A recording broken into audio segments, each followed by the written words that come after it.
За, шинжлэх ухаан таны мэдхийн од мөндөр сувгийн бас нэгэн сонирхолтой энэ жил явуулж байгаа нэвтрүүлгүүдийн нэг болох цус 50 дарангуйлагч төлөвлөгөөг эхэлж байна. За, энэ нэвтрүүлгийн зорилгыг бол бид хоёр маш олон удаа хэлж байгаа учраас энэ удаад орхиё. Өнөөдрийн нэвтрүүлгээр онцолж байгаа хүн маань бол ингэж хэлэх юм бол манайхан илүү сонирхолтой байж магадгүй. Дэлхийн 2 дугаар дайн. Энэ бол хүн төрөлхтний төвд бол маш том дайн болсон. Хэдэн цаяараа ард түмэн хэлмэгдсэн, үхсэн, цэрэг ирс амиа өргөсөн байдаг. Энд бол одоо тэнхлэгийн 3 орн гэж яригадаад байгаа. Аз твээс Япон, за Европ твээс гэх юм бол Итали болон Герман гэсэн улсууд бусад орны эсрэг дайн зарлаж газар нутгад хилдэгэ. Тэгээд ер нь бол Герман, Итали хоёрын хувьд бол Европод болон барууны орнуудад бууж өгсөн. Харин Япон бол бууж өгөхгүй маш их хугацааг өнгөрөөдөг. Тэгээ яг энэ Япончин тэр дайндаа бууж өгөхгүй. Тэгээ дээрэс нь дараад нь бас нэг юм буруутай гихт нь бас үлэмжшөрхөж байдаг үлээ те. Ер нь бол маш хүнд тийм цаг хугацааг дэлхийн ертөнцид авсан байдаг. Тэр дайныг эхлүүлж байгаа, тэр дайныг өдөөж байгаа, тэр дайтж байгаа. Одоо тэр нэг сувдан эрэг мэрэг рүү чинь гівгэн товтлох гэл энэ бүх юмны чинь ард ер нь бол Японы засгийн газар байж байгаа шүү дээ. Тэр Японы засгийн газар тэр бууж өгөхгүй байгаа үйлдэл эдэрт чинь нэлээд оролцоотой байгаа хүн бол яхаарахгүй ерөнхийдөө дээр ажиллаж байсан Хидэки Тоожо гэж хүн байгаа. Өнөөдөр хэдүүлээ энэ Хидэки Тоожо гэж хүний талаар мэдж авах болно. Яагаад түүнийг цус 50 дарангуулагч нэгээр бас сонгож байна те. Бид нар чи одоо энэ нэвтрүүлэг дээр одоо дэлхийн дайн 2-ын талаар дэлхийн 2 дугаар дайны талаар маш их ярина.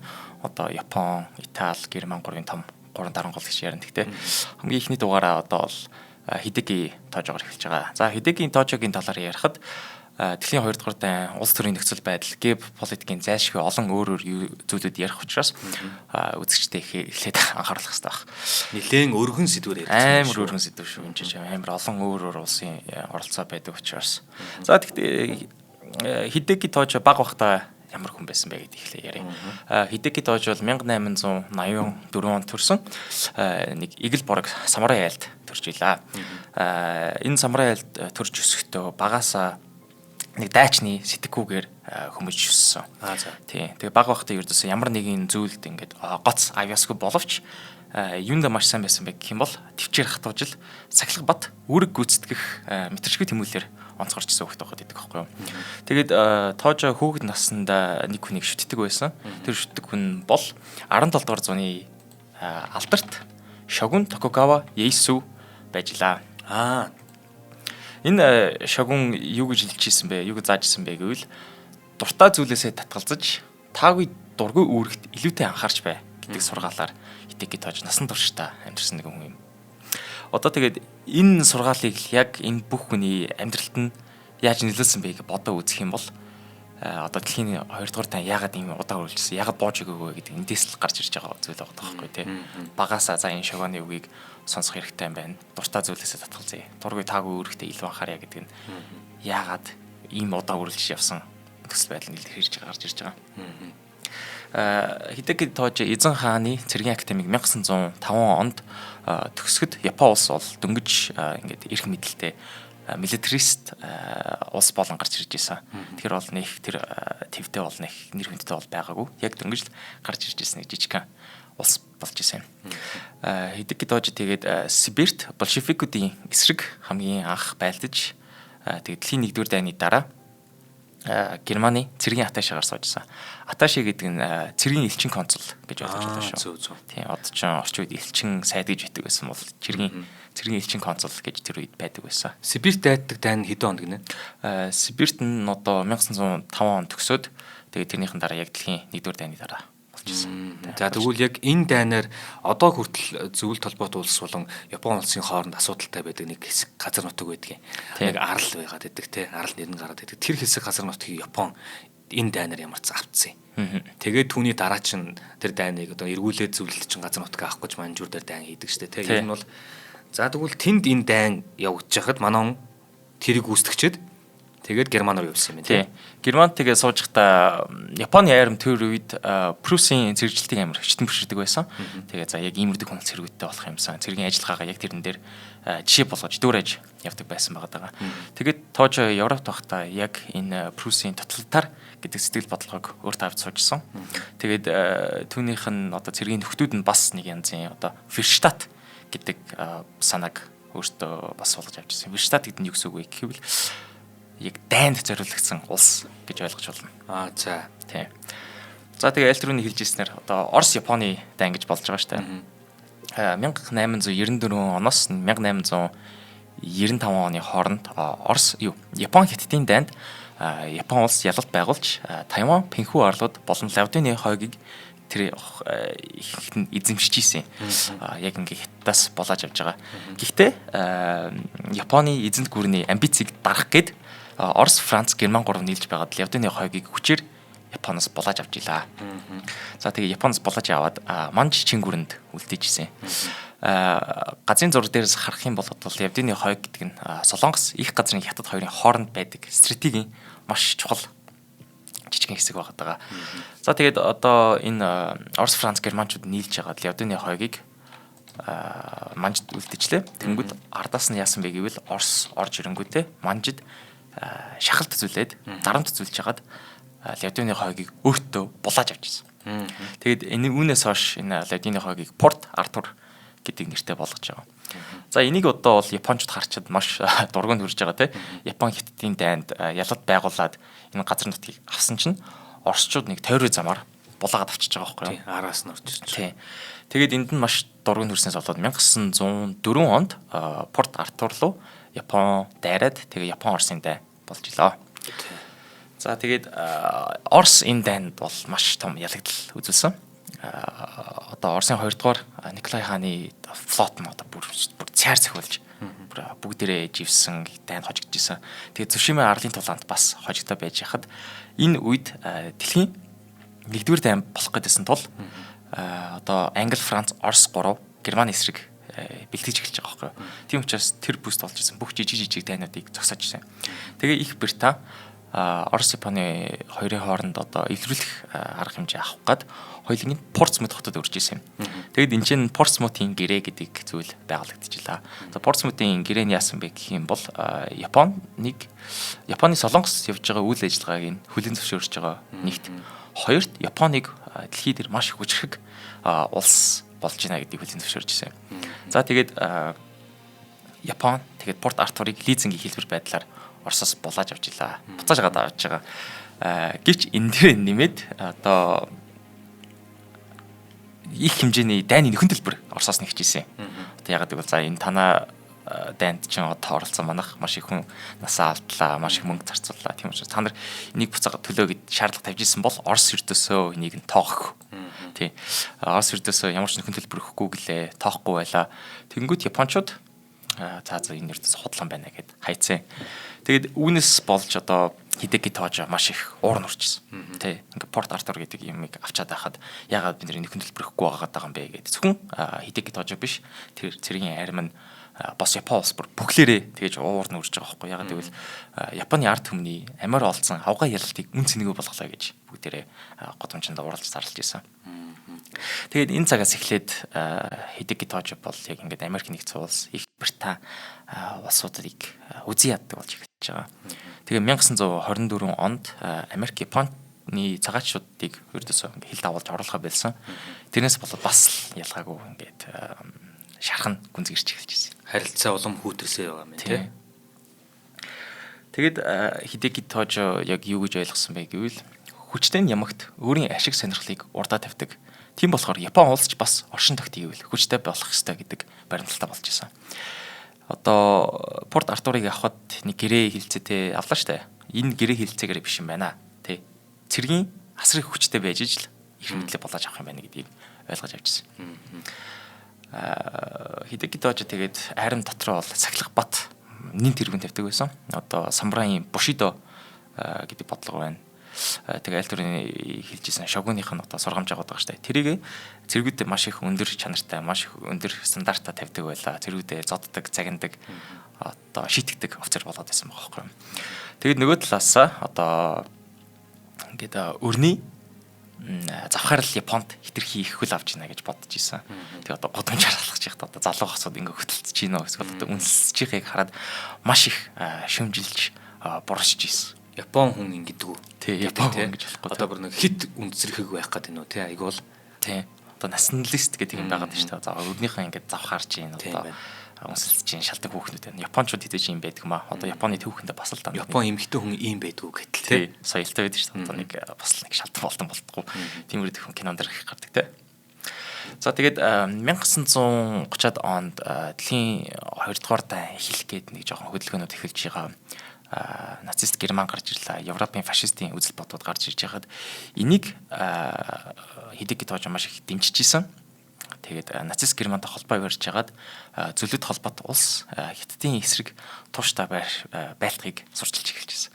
Тэгээд энэний эсрэг бол хэд хэдэн цэргийн эрх мэдэлтэй хүмүүс нь бол эсэргүүцэж ирсэн.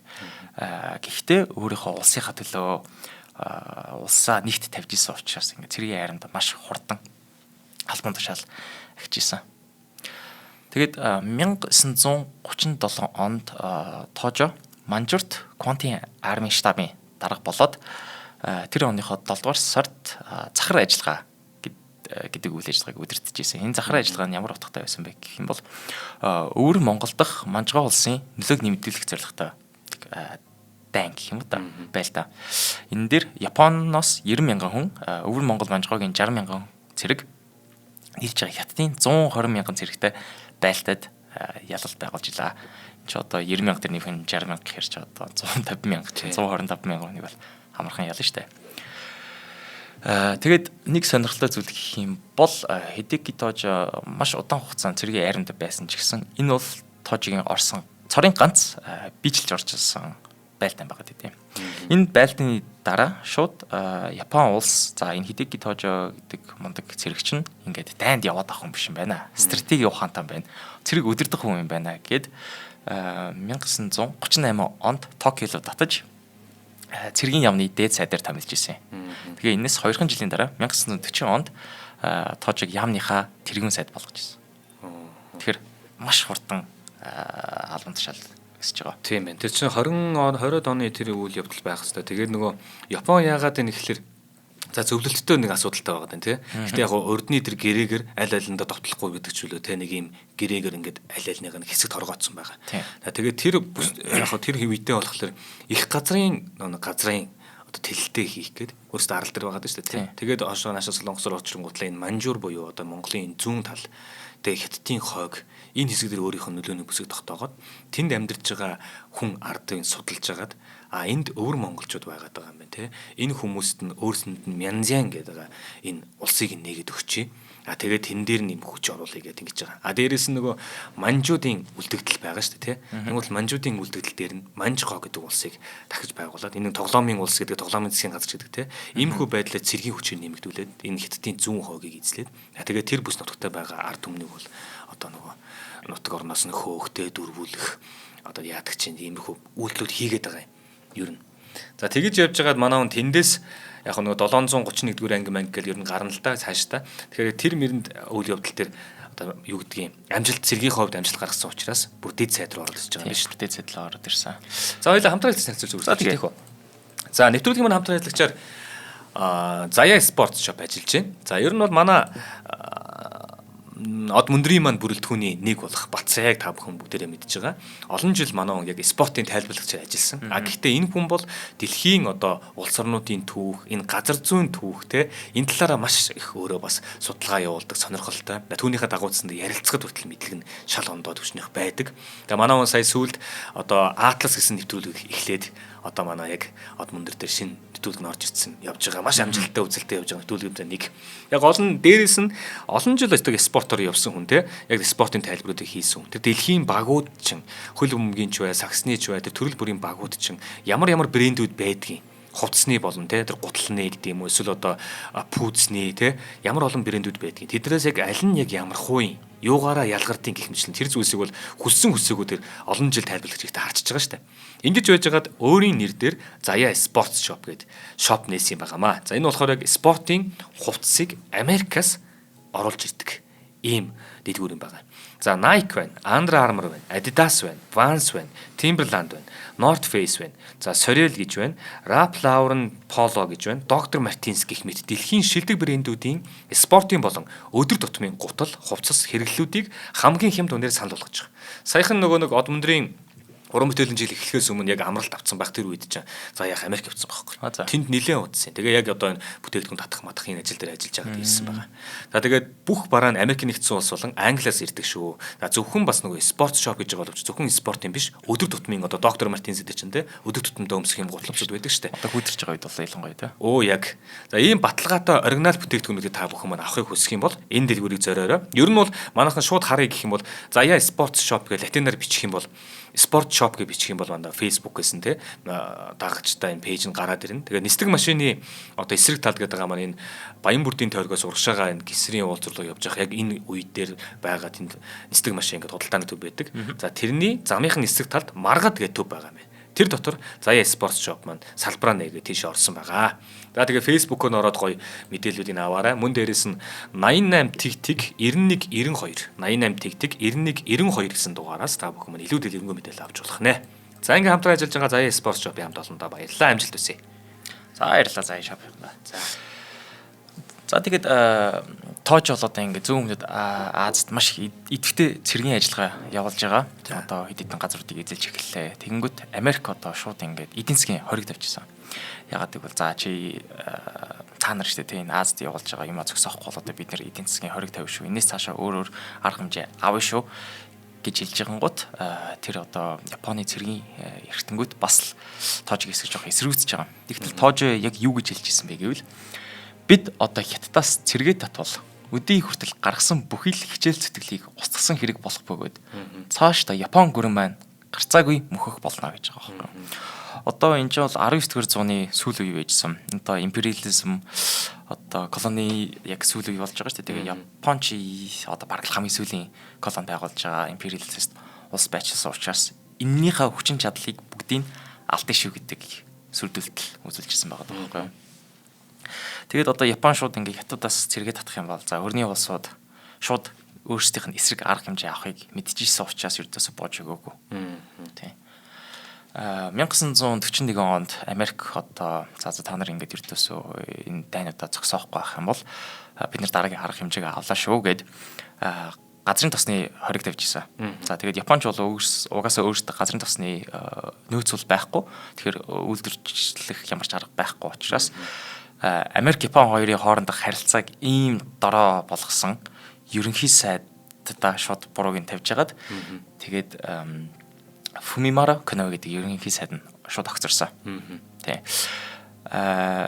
Тэгээд эзэн хаан Хирохито дараагийн ерөнхий сайдтай ямар хүн тавья гэвэл Хидэки Тоожиг тавьжсэн. Яг гэвэл энэ хүн улстай маш их хайртай, националист үзэл бодолтой Японы эзэн гүрний ноён нуран болно шүү гэд ерөнхий сайдаар томилж илаа.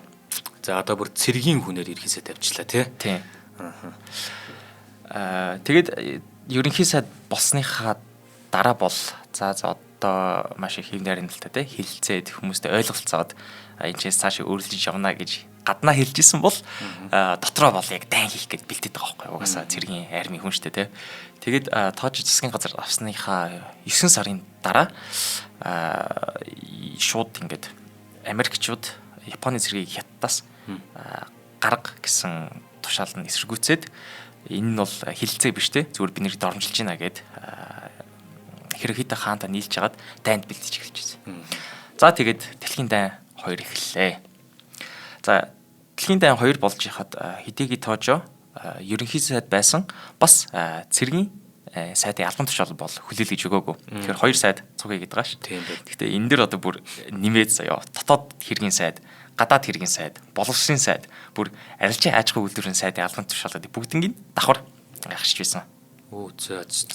Энэ яагаад ингэж нэ гэвэл дайны үед одоо дотоод үйлдвэр, боловсрал хүмүүсийнхаа эрх мэдлийг яг өөрөө л базж авахгүй бол хитрхи сул тавьчих юм бол одоо ингээл замбраагүй болно. Дайны үед юм байж болохгүй учраас бүгднийг нь өөрөө эрх мэдлээ тогтоохоор хөдөлсөн жишээ. Яа, одоо гарт нас маш хүч ороод ирлээ тий. Бүгднийг барьчлаа тий. За тэгээд манай түүх мэдж байгаа хүмүүс энийг сайн мэдэх бах. 1941 оны 12 сарын 7-нд Япон Сувдан эргэлөө довтолж Америкийн нэгдсэн улсын тэнгисийн болон агарын чухал баазыг устгаж илаа. За энийг бол одоо бид бүгд мэдээр Pearl Harbor гэж нэрлэдэг тийм.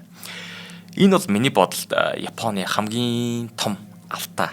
Одоо дэлхийн 2 дугаар дайнд 2 том алдаа байдаг бол нэг нь Герман, Орос, өвлийн хүйтэн дайрчсан тий.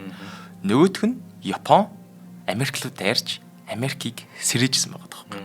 Энэ үед чинь бол Америк улс яг өөрсдийнхөө эрх мэдлийг Америк бодож ирсэн. За Европт болж байгаа биднэрт бол ямар ч хамаа алгаа тий.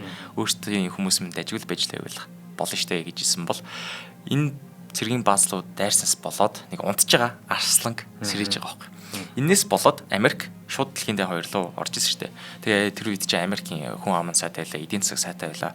Маш их үйлдвэрийн хүчин чадал байсан учраас явсараад дэлхийн 2 дугаар дайныг ялалт байгуулжсэн байгаа тоххой Америк. Энийг одоо Хидеки тоожл эгөөр гардан анх гаргаж ирсэн хүн учраас одоо дэлхийн 2 дугаар дайны хамгийн том алдаануудын нэг нь гэж би бол боддтой. Ер нь наадах чинь бас олон нөгөө түүхчд мөгчлсөндөө хэлдэг тий. Араас нь ингээд судалгаа хийж байгаад энэ дэр нэг юм болцсон юм гэж хэлдэг. Тий. Тэгээд одоо холбоотны эвслийн улсууд бол бэлтгэл маш муутай байсан учраас одоо тэр зүүн Азад байсан. Одоо Хонконг, Сингапур, Малайз, Филиппин, Индонез, Мянмар давхар далайн олон тооны арлуудыг богино хугацаанд шууд эзлэн авчихсан. Одоо Google дээр Imperial Japan гэдэг газрын зургийг хайж үзэх юм бол одоо зүүн Азийн баг ихэнхийг нь ингээд өөрсдийнхөө эрх мэдэлд аваад эзэлж исэн харагдана. За Хидекийн Тожогийн бол нэр хүнд нь Японд бол гэрлийн хурдаар өсөж байгаа тийм маш их олон газар нутгийг өөртөө авчирлаа.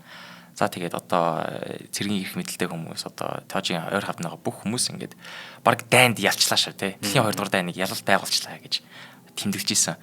Энэ тэгээд одоо түүхэндээ ялалтын хөвчин гэж нэрлэгддэг байсан. Одоо бүр ингээд ялаал гэдэг хизээ зогсох юм бэ тийм зогсохгүй бараг зогсохгүй байна гэж бодож исэн. Боловч 1942 онд Медвейн тулалдаанд Япон, Америк хоёр байлдаад асар том ялалт Америк авчирч исэн. Тэ Япон ингээ ялагдчихж байгаа байхгүй юу. Тэгээ энэнийхээ дараа Гвадалканал, Шинэ Гвинейд бас ялагдсны дараа Японы стратегийн санаачлал бол бүрэн алдаж эхэлж байгаа. Одоо яг ингээд хаашаага дайрах юм те хитрхи их нэг таллуугаа дайраад цэргүүдээ одоо нэг маасл төрчихж байгаа юм шиг хитрхи нэмхэн төрчихснээс болоод олон дайнд хожигдож эхэлж илаа. За тэгээд 1944 онд Япон бүх фронтоор ухарч эхэлж байгаа. За тэгээд Тожогийн хамгийн эцсийн төлөвлөгөө бол одоо Ичиго ажиллагаа гэж нэртэй байдаг. Ичиго гэдэг нь Японоор гүзээлсэн гэсэн үг юм билээ бас. За тийг сонирхолтой хэлэхэд яагаад гүзээлсэн гэснийг бас сайн мэдэхгүй байна. За энэ ажиллагааны ямар санаатай байсан бэ гэвэл Япончууд Хятад руу бүтэн фронтоор дайрч орно. Тэгэд энчээ байдаг Америкийн бүх цэргийн баазуудыг хөөж явуулна. Тэгэд Японыг эзэлснийхаа дараа шууд Мянмараар дамжаад интгэлээ цөмөрч орж жагаад Их Британий эсэргүүцэгч нартай нийлж ягаад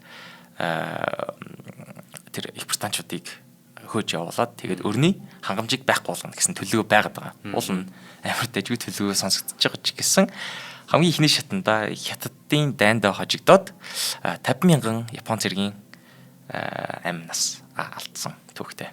Хэдэн онд гэсэн бэ? Энэ 1942 43 хавцаа байгаа тий. Одоо нөгөө Энэтхэг гэдэг байгаа маань Энэтхэгт чинь нөгөө Английн колонд байгаа шүү дээ. Энэтхэг чинь тэгээд Англи руу тэнд нь цай мэд хариулаад тий Энэтхэгийн газар нутгаар чинь нэг ийм үйл явц болоод байгаа. Тий. Энэ үед чинь бас л нэг янзын Энэтхэг Их Британи хоёр чинь бас л нөгөө колони төвхтэй байгаад ус учраас маш их Их Британиг эсэргүүцэж байгаад идэг байсан. За тэгээд одоо манай энэ цус 50 дарангуулч гэдэг нэвтрүүлэг дээр нэг хамгийн хэцүү хэсэг нь бол одоо энэ дарангуулагч ямар муу үйлдэл хийсэн бэ гэдгийг бас ярьдаг. Тэр нь бас жоохон хэцүү сонсогдож магадгүй зарим хүмүүст. За тэгээд зөвхөн дайнд бол дайны тулаанд бол явуулаагүй. Одоо 20 дугаар зууны нэгэн хамгийн алдартай цус тархисал одоо Нанжинд болж исэн. Одоо 1937 оны Нанжины хядлага гэдэг нэртэй.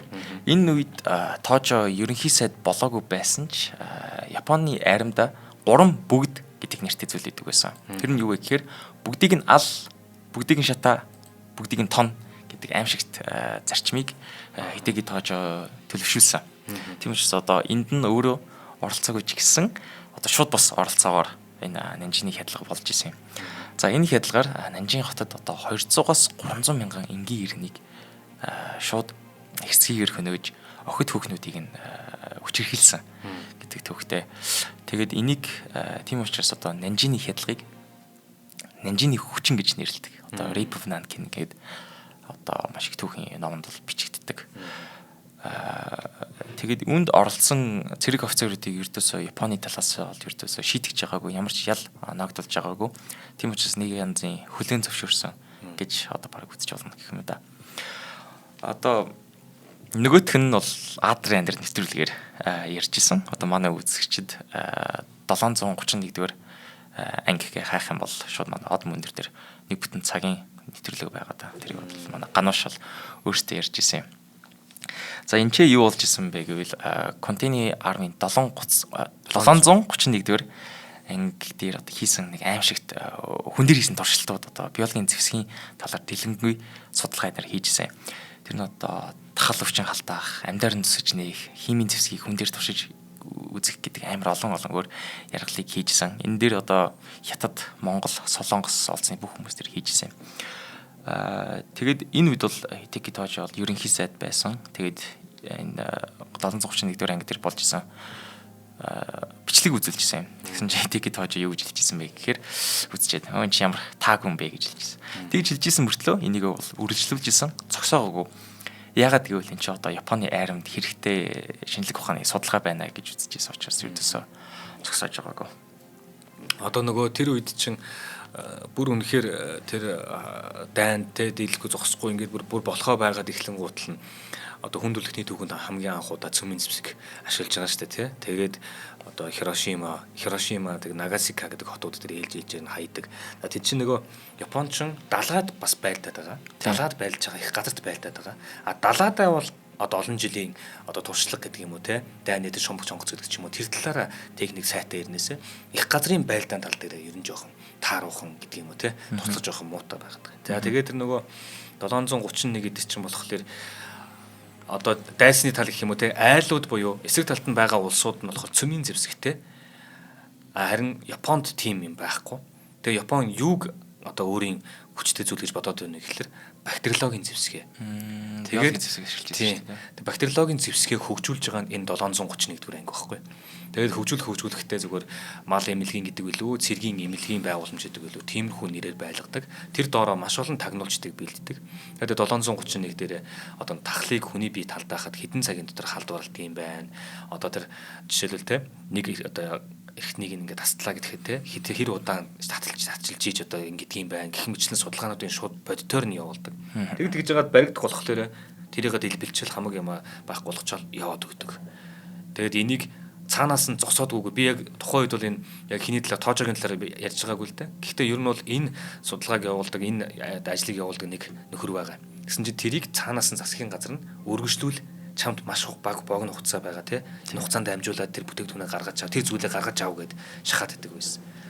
Тэгээд тэр 45 оны дайралт орж ирж тэр амжихгүйгээр дууссан л гэдэг юм байлаа л дээ.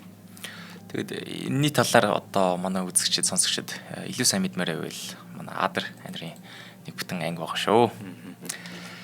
За тэгээд Тожигийн үеийн аллах хядлагыг тооцоолоход бол маш хэцүү. Одоо энэ цус тавин дарангуулагч нэвтрүүлэг төр дандаа л ингээл жоохон тооцоолоход хэцүү гэж ярьдаг. Гэхдээ энэ ч бол одоо угаасаа бүртгэдэг зүйл бол биш. Дайны үе, одоо хядлагын үе, самуун цагаар чин хүмүүсийг алж байгаа нь зүгээр хайр нэргөө алж исэн учраас ямар ч хүн за 1 2 гэж тоолоод байж байгаа бол хэцүү байдیں۔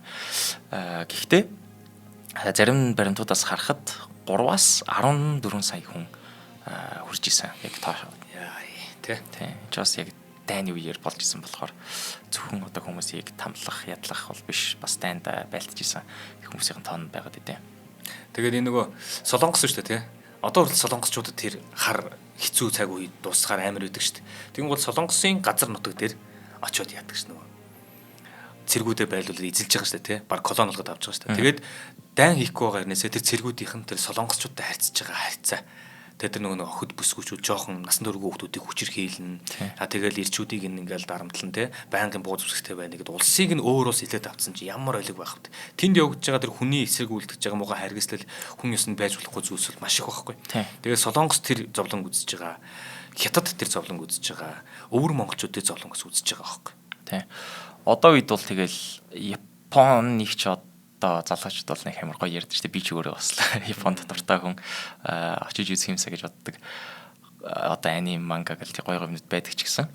Одоо манай өмнөх үеийн ах нар хич нар имэнэр өвөөнөр бол яг энийг бас мэддэг те. Япон солонгосчууд, хятад солонгосчууд, японочууд бүгд бие биенийг бол харж үздэг. Бие биенийг амар шиг үзий яддаг. Тэгээ нэг янзын бодод үзэхээр адилхан 2 дугаар танкер чим 80 жилийн өмнө зүйл байгаад байсан учраас энэ бол тэр хүмүүст ойрхон цаг нь л төвх байгаад байгаа учраас тэр нь бас хэцүү хүнд. Тэгээ яг одоо тэр чинь нэг юм тоожоо гэдэг ч юм уу те энэ нөхөр тэгээ тухайн үеийн эзэн хааны гаргасан шийдвэр энэ хүмүүсийн л нэг хийсэн үйлдэлс бол дэлхийн ийм амар том төлөв холбоотой үлдэж байгаа шүү дээ түүхэнд те. Одоо энэ Японы түүхэнд бол Хидэки Тоожо гэдэг нэртэй хүн амар маш хараар үлдэж байгаа шүү дээ. Энэ амар олон юмд хийж ин тэгтээ ингээ нөгөө энэ үед чим Японч бас хаантай байсан те. Хирохита гэдэг эзэн хаан байхад Хирохита эзэн хаан дээр бол энэ муу зүйлүүд нэртээс баг очиж байгаа юм. Ягаад гэвэл Хидэки Тоожо 100% өөр дээр авч исэн. Одоо нэг яа гэм Бушидо гэдэг бодлого нь байт юм уу? Эсвэл Самурай гэдэг бодлого нь байт юм уу?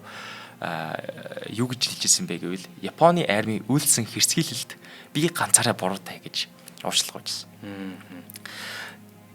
Тэгэхээр яг ингээд бүтэн том улсын хийжсэн зүйл одоо эзэн хааны хийжсэн зүйл цэргийн одоо бас их мэдлэлтэй хүмүүс байгаа шүү дээ. Эдгээр бүгднийг Хидэки Тоожо дээр буруутгах нь бас зөв буруу юу гэдгийг үзэж бодох хэрэгтэй л дээ. За хоёул хамтран хэлцүүлж байна. За нэвтрүүлгийн маань хамтран ажиллагчаар дөнгөж саяхан одоо бид бүхэн бас нэгэн нэвтрүүлгийг хийсэн. Тэр нэвтрүүлэгт маань татар хамтлагаас оролцлоо. За яагаад татар хамтлагийнхаа оролцож байгаа вэ гэхлээр за ер нь бол яг урлагт бол ингээд татар хамтлаг 20 жилийн одоо ер нь бол түүхтэй гэж харах юм болно шүү дээ тий. 20 жилийн түүхийнх нь хамгийн алтан үеийн юу гэж тэр 17 8 настай байгаа хүүхдүүд ингэнэ. Юугаач мэдэхгүй байгаа. Ингээд явах юм бол ингээд их юм бол тэгдэг гэсэн ямар ч тийм заагаа зөвлөдөг хүн байхгүй. Тэгсэрнээсээ дуу хөгжимтэр дурлж байгаа, хайрлж байгаа.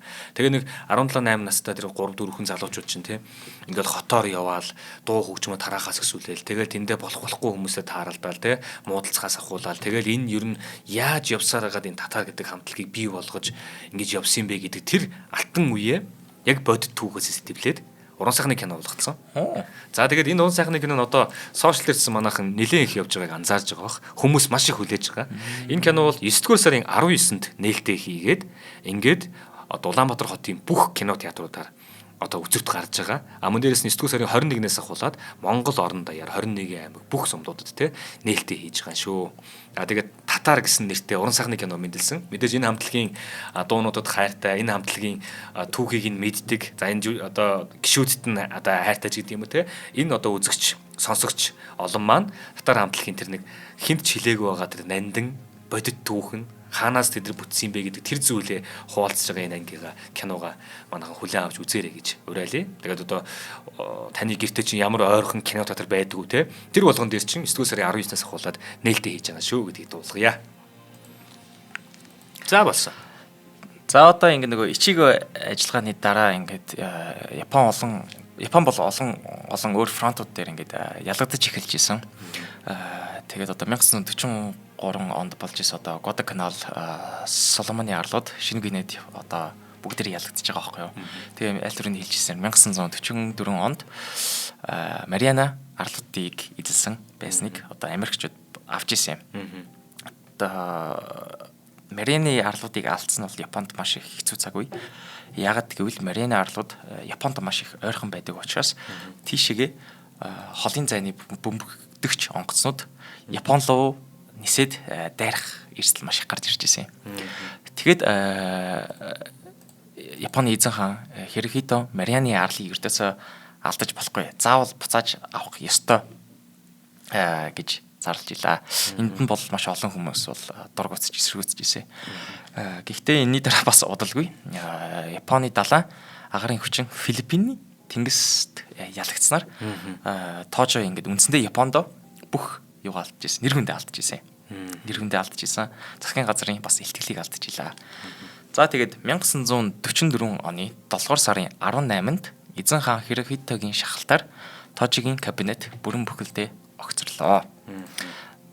За тэгээд энэ бүх хийсэн зүйл нь ингээд Тожигийн нүдэн дээр бүх амбиц нь нурж унж байгаа. Тэгээд одоо энэний дараа удалгүй 1945 онд Америкийн нэгдсэн улс Хирошима, Нагасакид цөмийн зэвсэг унгааж дэлхийн 2 дугаар дайн 1 сарын дараа албан ёсоор дуусчихлаа. За тэгээд Америкийн нэгдсэн улсын генерал Даглас Макартур гэдэг хүн байсан. Энэ хүн ингээд Японоос за танаа арми одоо танаа армид ял хүлээх ёстой хүмүүс байгаа шүү дээ. Тэднийхээ нэрсийг өгөөрч гэж яхад 40 хүний нэрсээс хамгийн ихэнд тэргүүн зогсчихсан нэрс бол Хидэки Тожо байсан. Тэгэд Америкийн цэргүүд Хидэки Тожогийн гэрийн гадаа ингээд бүслээд зогсоод яг ингээд шоронд оруулах гэж байхад Хидэки Тожо амиа хорлохоор шийдчихлаа. Тэгээ амиа хорлохдоо 32 мм-ийн колт гар буугаар өөрөө бууцсан боловч зүрхээ оноогүй. За тэгээд Хидэки Тожогийн газар дээр ингээд цусандаа утгалтай хэвтэй байж байхдаа юу гэж хэлжсэн бэ гэвэл үхэж өглгүй удах болсныг минь өршөөгөөрэй. Зүүн Азад хийсэн дайн маань зөв бөгөөд шудраг байсан юм шүү. Япон улс хийгээд энэ дайнд нэрвэгдсэн бүхий л улс үндэснээс уучлал гуйж байна. Түүх намайг үнэн зөвөөр шүүх бизээ. Амиа эгүүтгэхийг завдсан маань бүтэлгүй болов гэж ботомж ийсэн. Тэгээд Америкийн эмчнэр нь мистэл хийгээд амийг нь аваад тэгээд Сугамогогийн шорон руу шилжүүлжээ. За тэгээд олон улсын шүүхээр Тожог бол шууд нэгдүгээр яллагдагч гэж томилж исэн. Тэгээд ямар гэмт хэрэг тулгаж исэн бэ гэх юм бол дайн өдүүлсэн, олон улсын хуулийг зөрчсөн, ард түмний үе ойлноор хийсэн. Тэгээд энэ дэр нэмээд 55 удаагийн гэмт хэрэг тулгаж байлаа. Тэгэхээр одоо бараг 59 60 өөр гэмт хэрэг хийсэн гэж үзэж байгаа байхгүй юу? За энэ шүүхэд нэг сонирхолтой зүйл хэлэхэд Япон Америк хоёрын харилцааг одоо хитрхи энэс илүү бити муудаасаа тий одоо нэг жоохон эргээр болох гэж үзэх гээд генерал МакАртур Хирохито хаанаас ямар ч ял асуугаагүй тий тэгээд одоо яг тэр цэргийн шүүхийн гэрчүүдэд одоо за Хирохитог л магтаараа тий Хирохито ямар ч баг гэмиг хийгээгүй шүү. Буруу байвал бүгднийг Хидэки Тожо дээр буулгаарай гэж зааварчилгаа өгж исэн МакАртур. Хидэки Тожо бас өөрөө анхандаа бүх стратегийн шийдвэрт эзэн хаан оролцож исэн гэж хэлжсэн бол дараа нь прокуратор ярьж хагаад энийг буцааж аваад бүх буруугаа өөр дөрөө хаагч авчихсан. Тэгэд энэс болоод одоо Хирохито хаан бол ямар ч буруу бол хүлээж авч байгаагүй. Тэгээ түүхэндээ хамгийн муугаараа үлцэх хүн бол ганцаархнаа Хидэки Тожо байжлаа. За тэгээд альтрын нэг өөрийгөө бодож хэлжсэн шүү дээ. Энэ миний хийлсэн дайн бол зөв. Тэгээд энэсээ бол хизээч татгалзаж байгаагүй. Өөрийнх нь хийжсэн зүйл бол яг зөв байсан. Японы хөтөлөө явж исэн. Японы эзэн гүрнийг том болгоод империалист колони байгуулъя гэж ярьж байгаа байхгүй. Яг гэвэл энэ үед чинь өрний колон бас маш их байсан тийм тэр Азад байна. Тэгээ энэний эсрэг би байлдаж исэн. Энэний эсрэг үзчихсэн шүү гэдэг бол зөвхөн зарлаад тэгээд өөрийгөө бол хизэж буруутгах чагааг өөр миний хийсэн зүйлээ зөв л гэж ярьжсэн. Тэгээд 1948 оны 11 сард цаазын ял оногдуулж өөрийгөө буудсныхаа 3 жилийн дараа Сумамогогийн шоронд дүүжлэн хороожлоо. Эцсийн мөчтөө өөрийгөө зөв гэж хэлжсэн ч гэсэн ийм дайн эхлүүлсэнд бол уучлаарай. Одоо манай ялагч дайнд ясан улсууд манай Японы иргэдэд энерги хандахыг гож шүү гэж хэлжсэн. За тэр дайнаас бууж өгчөөд эргүүлээд нөгөө Америкийн нэгдсэн улс болон бусад орнууд ямар зүйлийг тулгаж байгаа вэ гэдэг тэр талаар байдаг шүү дээ. Тэрэн дунд нь одоо жишээлбэл байнгын айрамтай байж болохгүй. Тэгээд Америк нэгдсэн улсын цэргийн баазууд одоо Япон улсын газар нутаг дээр те байрлал гэх мэтлээ. Ингэж ер нь бол дайны төсөөллийг хийдэг. Ер нь бол одоо нөгөө баруун Европт Герман ялалтанд тодорхой болчоод тэгээд зөвлөлт холбоотой улс болон Япон хоёрын хооронд байгуулсан тэр нэг гэрээний хугацаа дуусах болох хүртэл Япондоо дайн хийхгүй байж байгаа. Тэр гэрээний хугацаа дууссан гол одоо яг энэ хэлээд байгаа Манжур буюу Манжурын хэсгээр 1945 онд дайрдаг Япон руу. За тэгээд тэр чинь болохоор Кантоны айрам гэж нэрлэдэг байгаа Японы нэлээд том одоо их газрын цэргийнх нь бүрэлдэхүүн тэнд байгаад байсан. Хятадыг эзэлж гисэн. Хятадын талыг зүүн талыг эзэлсэн. Ингээ байж ангууд бүгдийн дахь Монгол Ард улсын айрам болон зөвлөлт холбоот улсын айрамнаар нэгдэн за тэгээд тэр хойноос дайрч ороод тэгээд тэрий ч одоо 1945 оны чөлөөлөгтэй ан гэж түүхэндээ манайхан яриад байдаг чөлөөлөгтэй ан гэдэг зүйл болоод за тэгээд тэрний дараа бол 9 сарын эдэндээ билээд Япон улс бууж өгснөр ингээд дайнд тусдаг. Яг Япон дайныхаа дараа Америк нэгдсэн улсаас те одоо цэргүүд орж ирж байгаа шүү дээ тий. Тэрийг дагаад технологи гэдэг юм уу бас дахиад дэмжлэгийн зүйлсүүд ч юм уу ямар нэг юм болсон л бах. Тэгэж явсаар хагаад ер нь Америкаас маш сайн технологиудыг авч чадсан дайны дараа бол тэгээд тэндээ өөрсдөндөө сайн суулгаж хөрсөндөө буулгаад тэгээд өөрсдийнх нь тэр яриад байгаа шиг тий нэг юм үзэлтэй тэр нэг зүйл нь тий нэг одоо байгаа нэг ерхий сайдаас нь ч юм уу эсвэл нэг юм хаанаас нь гэдэг юм уу бүр давсан илүү нэг юм үзэл байгаад идэв юм шиг өөрсдөнд нь бид нар нэг тэнгэр үзэл гэдэг чинь тэрнтэй адилхан нэг тийм үзэл байт юм шиг. Тэгээд одоо түүний хөгжлийг харахгүй тий 80 жилийн өмнө ингэж доор очсон улс тий ингэж ирэхэ болгосон улс 80 жилийн дараа дэлхийн номер 1 хөгжилтэй улсын тоонд орсон явж шүү дээ тий. Тийм шүү дээ. Одоо чинь энэс бараг 10 жилийн дараа ихэд 1960 онд чинь Японы эдийн засаг бол маш том бүүм хийсэн тий. Одоо утас зурагт гээл амар олон Sony Money гээл амар олон өөр зүйлүүд гаргаж исэн. Тэгээд одоо харахад бол амар дэлхийн хамгийн том эдийн засгуудын нэг болцсон байгаа байхгүй юу. За болсон уу тий? Одоо нэг хэдэн үлдсэн юмуд байгаа юм. За Хидэки Тожогийн дараа юу болсон бэ гэх юм бол Хидэки Тожо ч одоо ингээд маш нэг томор Аз иргэлийн гэмт хэрэгтэн болж байгаа шүү дээ дайны дундор. Тэгээд ямар ч нэгэн хөшөө дурсгал байгуулахыг бол бүгд ингээд хорилж исэн. Тэгээд Америкийн цэргүүд одоо цогцыг нь нууцаар авч ягаад чандралаад далаад цацж исэн. Уул нь одоо ингээд ямар ч хөндлөлт үзүүлж болохгүй, хөшөө бид нар барьж болохгүй гэжсэн ч гэсэн нэг хожим цагийн дараа 1978 онд Ясукуны сүмэнд Тожо болон тэр дэлхийн дай 2-р дайнд амиа алдсан цаазар ахуулсан цэргүүдэд хүндэтгэл үзүүлэх гэж юм. Тэгээд тэрнийхээ нисрэг чи одоо бүх Азуудын улсууд эсэргүүцэж гин. Одоо тэгэл дэлхийд даяарал баш дургыг хүргэж байгаа шүү дээ. Яагаад ийм амар муухай алуурч нэг ингэж хүндэтгэл үзүүлж байна гэдэг маш том арган болж байна. Одоо тэгээд тэр сүмэн дээр Японы ерөнхий сайдууд юм уу эсвэл одоо ямар нэг улс төрчид очиж хүндэтгэл үзүүлэхэд нь одоо ч хүртэл Солонгос Хятадаас маш их дургуцтай. За.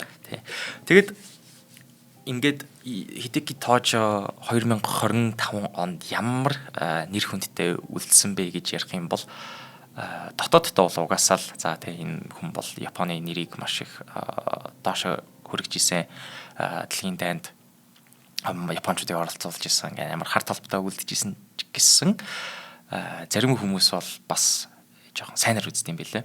Сайнаар үзэхдээ юу гэж үзэж байна гэх юм бол за аль төрөний хэлж ирсэн өрний колони эсрэг байлдаж ирсэндээ Японыхоо нэр хүндийг дээш нь авч явах гэж үзэж исэн.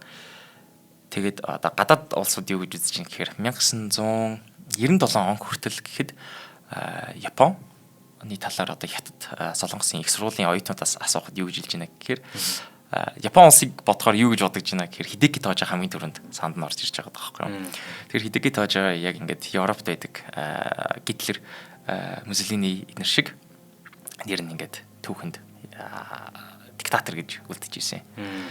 За Хидэки Тожогийн ач охин Юко Тожо гэдэг нэг Япон улстай нэртэй барууны үзэлтэн болоод улс төрч одоо бас ерөнхий сайд үзэж исэн. Энэ хүн юу гэж хэлж исэн бэ гэхээр за манай өвөө бол хэд хэдэн буруу зүйлүүд бол хийж исэн. Гэхдээ тэр үед чинь цав хугацаа ялгаагүй тийм байдаг байсан шүү дээ. Тийм учраас одоо бид нэр ингэж ад үзэх ямар ч шаардлагагүй гэж цагаачлах гэж үзэж исэн. Тэгэд зарим Японы националист хүмүүс нь бас энэтэй жоохон санаа нийлээд тэгээд нөгөө Нанжины хядлага дээр баг тийм олон хүмүүс насаа алдаж байгаагүй шүү дээ. 200-аас 300 мянга гэдэг чинь бүр хитрхийн өндөр тоо байна гэж ярьдаг. Тэгээ бүр хамгийн амар нь одоо нөгөө хүн дээр туршилт хийжсэн 731 дугаар анги чинь тийм байгаагүй маа. Та нар битгий худлаа яриатай гэж хэлж байгаа байхгүй. Тэр нь тэгт бодтоор түүхэнд ингээ баталгаатай байжсэн хүмүүс нь ярьдаг байж хахад тэгж худлаа цагаачлж байгаа гэдэг бас амар сонирн байгаад дээ. За тэгээд миний сүүлийн дүгнэлтэнд хэлэхэд бидний өмнө ангиуд дээр ярьж исэн дарангуулагч нар одоо Иди Амин, Мобуто эдгээр шиг ингээд өөрийнхөө хувийн хөрөнгийг бол улсынхаа эдийн засгт тэнцэхээр бол өндөр болгож байгаагүй. Өөртөө гой гой цолоод өгж байгаагүй те. Далайн бүх цагаас газрын бүх адгуусын эзэн гэдэг цолол өртөс өгж байгаагүй. Харин яг юу хийх гэж үзэж исэн хүн бэ гэх юм бол Японы эзэн гүрнийг томсох гэж үзэж исэн. Колоно эзлэх гэж үзэж исэн хүн байгаад байгаа. Тэгээд энэ саяхан боловч 19-р зуун гэхэд бас л колоны сүүл үе байжсэн шүү дээ. Тэгээд энэ колоны сүүл үеийн хамгийн сүүлчийн одоо дарангуулагч болж үлдэж байгаа учраас одоо бидний түүхэнд буруугаар үлдэж байгаа юу гэдэг бол асуулт байгаад байгаа. Одоо Европоос Их Британи, эсвэл Спань, Америк руу анх колон болгож ирлээ шүү дээ. Бүр хэдэн зуун жилийн өмнө. Тэр үед бас ямар ч ялгаагүй ингээд хүмүүсийг хядчихлаа, хүмүүсийг хамлажлаа, алжлаа. Тэднийг бид нэр одоо хэр буруугаар үздэг вэ те? Тэрэндээ ямар ч ялгаагүй зүйлийг Хидэки Тожи хийх гэж үзсэн учраас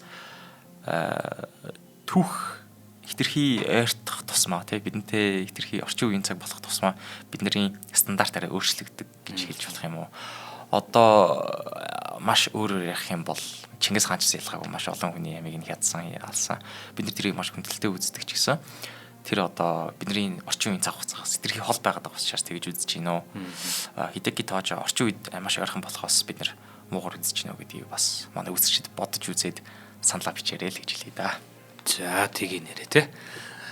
За ингээд цус 55 гарсан төлөвлөгийн маань маш нэгэн сонирхолтой дугаар байлаа. Би яг энэ 2 дугаар дайн яагаад Япон нэрээ тэр Япон самурай гэдэг юм уу тэр нэг үзлээсээ болоод тэнд нэг тиймтэй буцажуулахгүй няцжуулахгүй ингэх юм бол үйлдэлээ дутуу оргисон болгоод амиа оролдог болдог юм нэг ийм юмнаас болоод тэр 2 дугаар дайны төсөлд бүр ингээд ялгагдах нь тодорхой болцоод тахт хүртэл бууж өгөхгүй байгаад гэдэг юм болов гэдэг тийм юмудыг бодоодсэн. Нэрэл бас тэр толгой дээр нь яг сууж байгаа ерөнхий сайд нь хүртэл те дуустлаа энийгээ буруу гэж үзэхгүй байна гэх мэтчлээ. За тэгээд ийм одоо цус 50 дарангуулагчийн маань нэгээр зарлагдж байгаа энэ хүний талаар мэдэж авлаа. За тэгээд энэ нэвтрүүлгийн маань ивент дээр ажилласан Заяа Sports Shop-ийн хамт олондоо баярлалаа. Мөн 9 сарын 19-ноос эхлэн бүх кино театраар Монгол орон даяар нээлттэй хийж байгаа татар уран сайхны киноны нийт уран бүтээлчтэй болон те дараа хамтлагийнхаа талах сайлрыг хэлье. За баярлалаа. Дараагийн дугаараар уулзъя. За баярлалаа. Дараагийн дугаараар уулзъя. Баяр та. Нэвтрүүлгийг хүлээн авсан Нарны аймгийн монголчуудтай баярлалаа. Одмөндөр сувг нь энэ мэдчлэн таны мэдхүйн мянган нэвтрүүлгийг 2026 оны 7 сарын 1 хүртэл та бүхэндээ хүргэх юм. Их хэлээрээ шинжлэх ухаан танин мэдхүйг түгээхийн үлсэд нэгтгэх хүсвэл та бидэнд хандив өгөх боломжтой. Жилдээ ганцхан удаа 100 мянган төгрөгөөр биднийг дэмжснээр шинжлэх ухаан танин мэдхүйг түгээх энэ үйл хэрэг амжилттай үргэлжлэх юм. Одмөндөр нэр дээрх Худалдаа агшлын банкны дансгаа 4191 Тэг 4518. Та 100 мянган төгрөгөөр шилжүүлэхдээ гүйлгээний утга дээр нь өөрийн нэр болон утасны дугаараа заавал бичээрэй. 100 мянган төгрөг хандалснаар Одмөндөр сувгийн алтан гишүүн болох юм а. Шинжлэх ухаан танин мэдхгүй Монголд ялах болтугай.